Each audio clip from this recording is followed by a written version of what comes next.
बात सीवान की। एएसआई का गला तो वहां पर रेता गया, लेकिन बिहार में कानून व्यवस्था का मुद्दा चुनावों में जोर शोर से गूंज रहा है। विपक्ष इसे लेकर सरकार पर हमलावर है। हालांकि सरकार लालू राज पर पलटवार कर रही है, लेकिन सच्चाई यह है कि जो आज हो रहा है उससे चाहकर भी आंख नहीं मूंदी जा सकती। वजह एक एएसआई का मर्डर, जिसने एक बार फिर कानून व्यवस्था को हिलाया। मामला है सीवान जिले का, लेकिन यह मामला क्या है और इसके पीछे की परतें क्या है, यह जानने के लिए आपको यह रिपोर्ट देखनी होगी।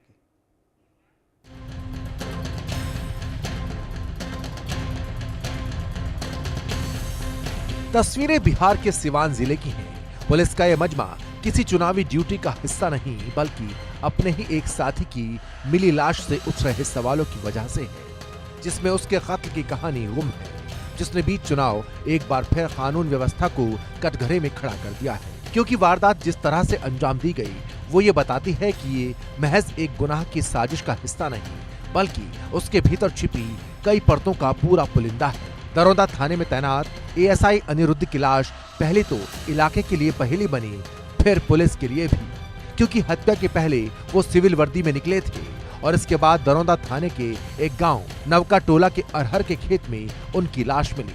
बड़ी बात यह है कि जिस तरह से उनकी लाश मिली, ऐसा लगता है कि उनसे बदला लिया गया है।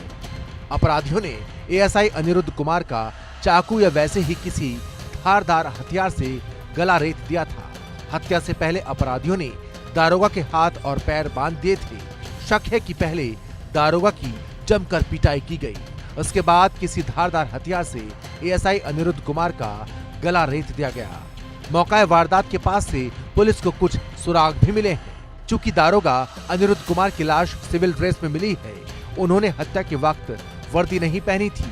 पुलिस भी इसी एंगल से जांच कर रही है कि क्या किसी सूचना पर एएसआई कहीं अकेले निकले थे या किसी ने उन्हें सुनियोजित तरीके से बुलाकर मौत के घाट उतार दिया।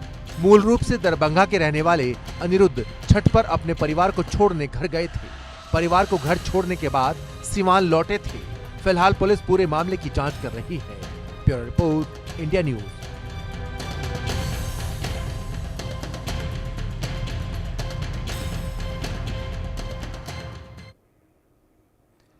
और अब बात बेंगलुरु के हिट एंड रन की, जिसमें 2 किलोमीटर तक दौड़ाया गया।